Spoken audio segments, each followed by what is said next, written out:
And a wonderful good evening to all the attendees and panelists. Thank you, Dr. Amit, for the wonderful introduction. Honored to be a part of this venture, especially in association with Dr. Virendra sir.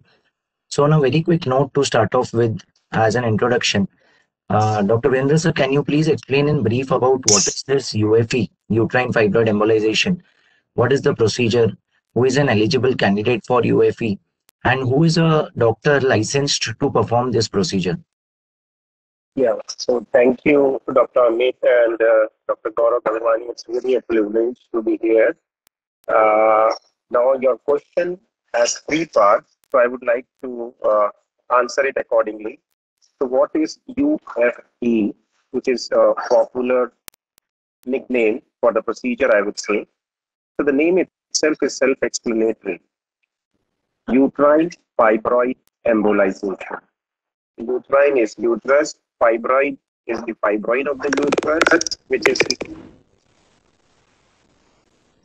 so uterine fibroid embolization. Embolization is stopping the blood supply, which is called as embolization. So it's a procedure, very minimally invasive procedure. And what we do in this procedure is we cut off the blood supply of the fibroid, which locally in North India is called as rasoli or gand, by using a very special technique in which all you have to do is just create a small pinhole, like you are giving an injection into the artery of the patient, and then using specialized X-ray vision, which an intervention radiologist is trained, going into the smallest blood vessel, specifically supplying the fibroid, and then blocking it off, which is called as embolization. So uterine fibroid embolization, the name itself is very clear that you're blocking the blood supply of the fibroid within the uterus. And what is used to embolize is again a very, I would say, a big topic, but we use calibrated particles to cut off this blood supply.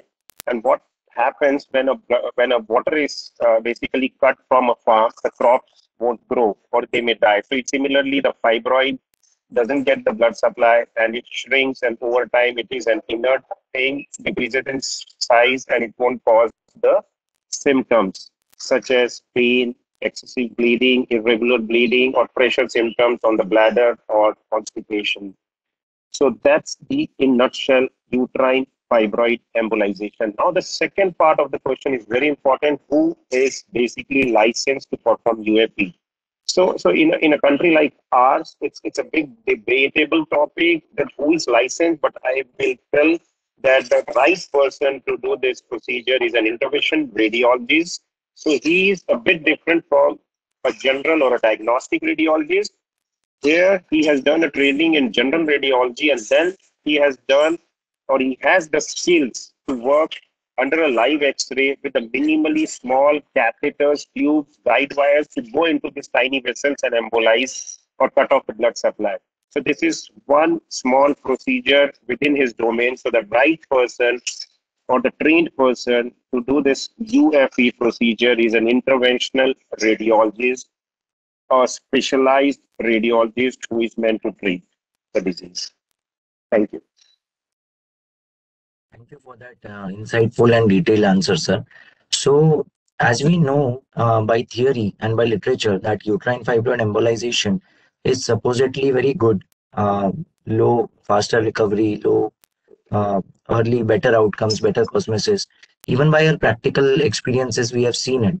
Then why do you think it is not yet as acceptable as surgical counterparts like hysterectomy, aka uterus removal, or myomectomy, surgical fibroid removal?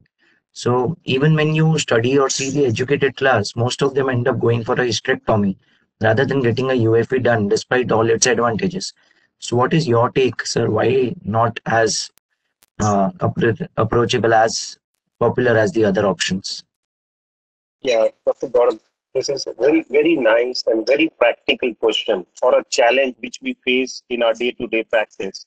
I still remember from 2002 when we started doing embolization in the center where we were trained, and I used to think like a day will come when 50-50 of the procedures would be done under embolization, and the rest would be myomectomy or hysterectomy. But still, till date, this has not happened. And how I see to it is, I think there are multiple reasons, but the common ones are awareness. So if you see globally, even in the real developed countries like UK, Spain, France, Australia, you name them, and then you'll see the ratio between the surgery and the embolization is still 1:70. So lot of patients end up hysterectomies.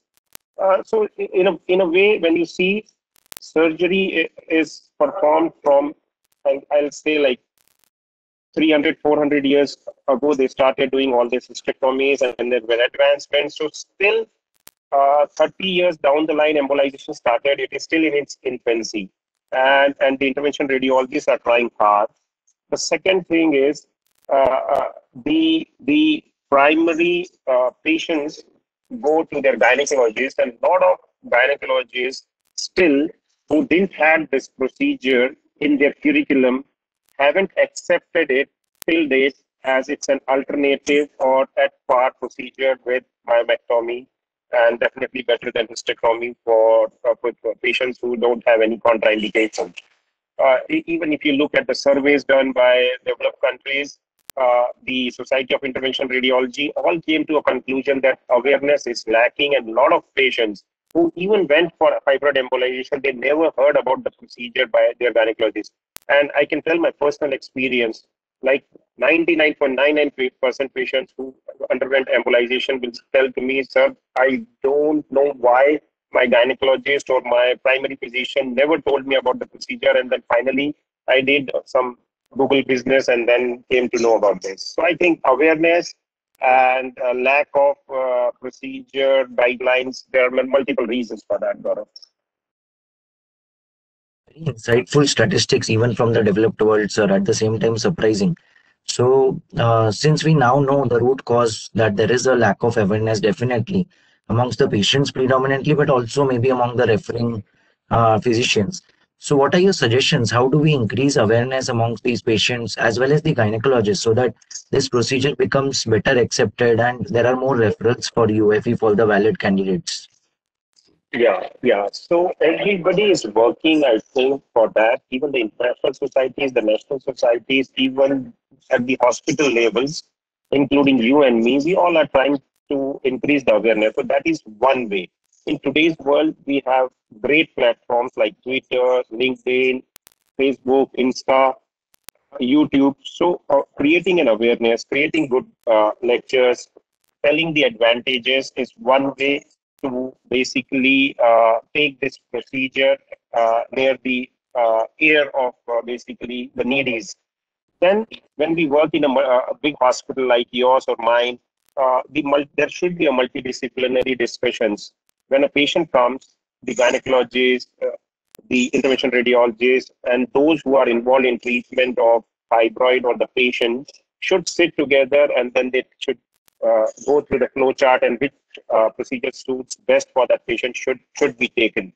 Then I would say there should be guidelines.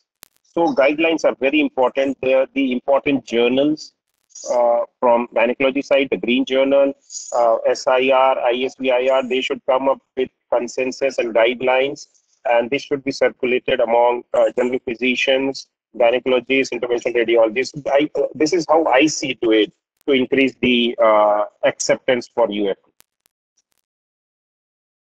Excellent answer again, sir. I feel if all these techniques and all these changes are adapted, we will be a big step further ahead in providing this service to needy patients. So we have recently heard about a lot of techniques of uterine fibroid embolization, which have made it even more patient friendly. A few of them include transradial accesses or even nerve blocks to alleviate the pain which is expected post procedure. So, how advantageous do you think these techniques are to help the patient and make the process even more smoother and even more patient friendly? Yeah, so this seems a bit technical, but I'll make it much simpler. Like uterine fibroid embolization is basically very minimally invasive procedure. All we do or we used to do is put a small tube, which is a sheath, which is less than 2 millimeter into the groin of the patient, and then we used to do embolization.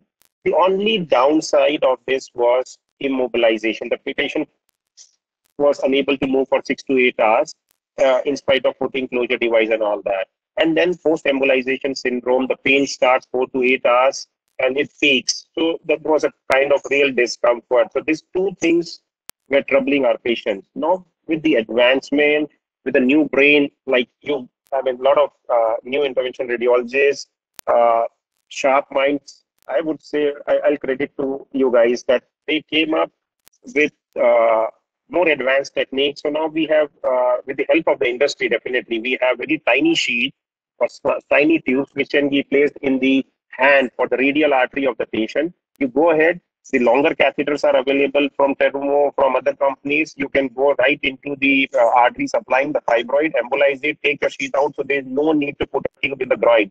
So patient can move right after the procedure.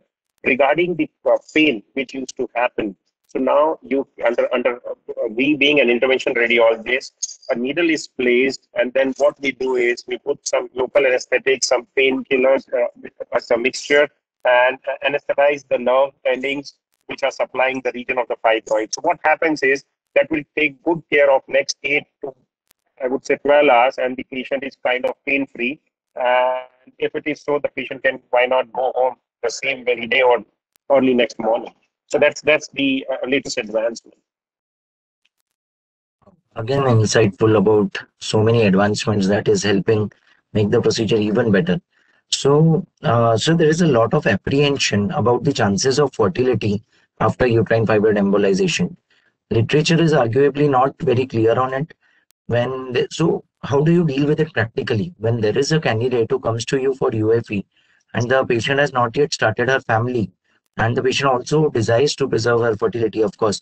So how do you decide if she is a valid candidate and if she needs to be offered UFE as one of the first choice alternatives? Yeah. So again, this is very practical question, and I gave good amount of time discussing with the patient, with her husband, with the family, and I discussed really in detail about the procedure. And I don't shy by telling that these are the benefits and what are the cons of the procedure. So looking at the infertility post fibroid embolization is always a concern. Right from the beginning, the procedure came.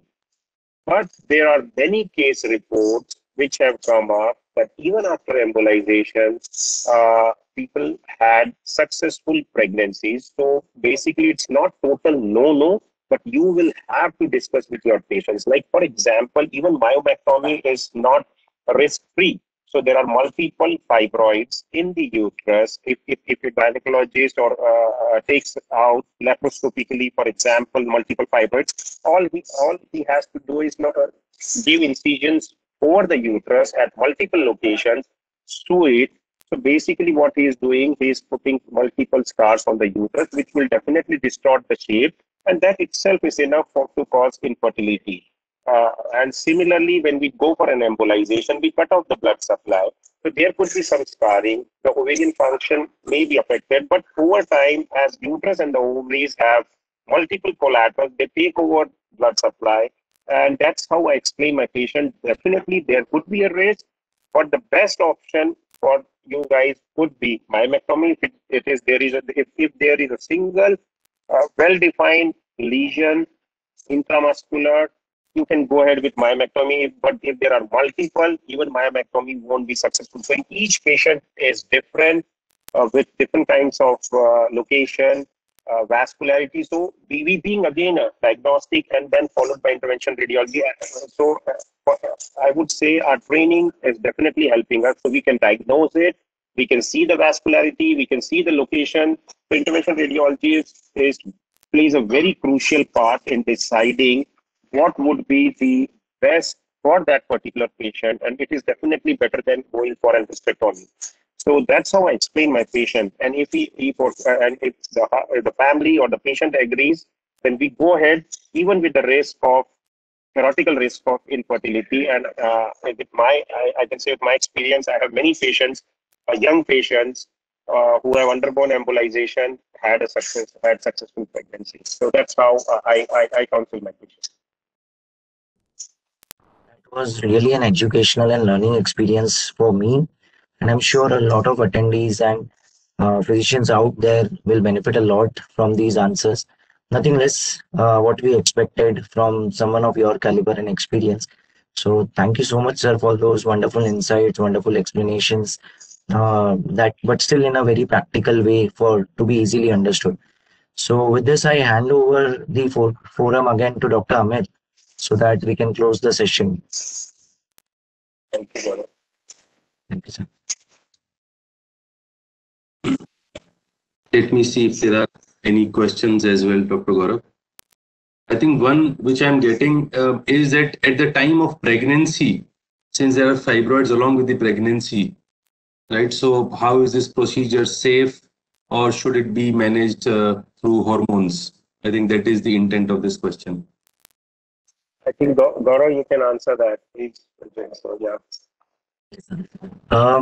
Fibroids. See, when a patient has fibroids, even the planning of an elective pregnancy should be in consultation with the treating physician, because fibroids, especially when the fibroids are large or in locations where you know that the pregnancy may get affected by their anatomical location or by their presence, because fibroids are also known to undergo changes because of the pregnancy hormones. There are processes within the fibroid like red degeneration, morphological changes that occur which can cause the fibroid to increase in size rapidly, to bleed within, and all this may impact the growth of the child or the final delivery. So that's why it's not a simple answer. It's not a simple clinical scenario. Even before a elective pregnancy is planned, the patient should be very cautious, and this should be a very planned decision along with the physician and the family whether the pregnancy can go ahead with this kind of a fibroid. Nevertheless, if the fibroid was not that unfavorable and pregnancy does occur, again, then it would not be an easy choice, because doing anything with a fetus in utero, whether it is surgery for myomectomy or whether it is UFE, is not plain or simple. Even if you plan UFE, there is radiation involved. You are embolizing the uterine arteries, which are actually feeding the placenta, which supplies the baby. So, to be honest, most of the times the procedure won't be offered, especially during the pregnancy. Either medication or things would be done to somehow tide off that period. And once the pregnancy is done, then you can do it, as you do it in many pregnancies if bleeding occurs during the time of delivery. So, but in an exceptional case, I don't know, depending on the complex clinical scenario, you may have to think about it. But considering the kind of danger to the fetus because of slowing down the blood supply of the uterus, I don't think there would be a very exceptional case that you may think of offering it. I don't think I may offer it to anyone. So the bottom line by Dr. Gaurav is you have to think before you plan the pregnancy. If the patient has fibroid, he or she will come to know most likely, and those are the patients which has to be guided accordingly. So embolization is only for emergency cases. Yeah. Right. Thank you. So I think this was the question. And I think this was a very nicely power-packed 30-minute program. And for the benefit of audience and for the outreach, we will definitely have this recording on our terumoindiaskilllab.com website, so that more people can benefit from this. So with this, I would really like to thank Dr. Virender, Dr. Gaurav, and John for coming together and having this wonderful session. And I hope you'll enjoy the rest of the evening on this fine Saturday. Thank you so much, Dr. Virender, Dr. Gaurav, and all the attendees. Thanks, John. Good night. Thank you, everyone. Thank you. Take care. Thank you, everyone. Good evening.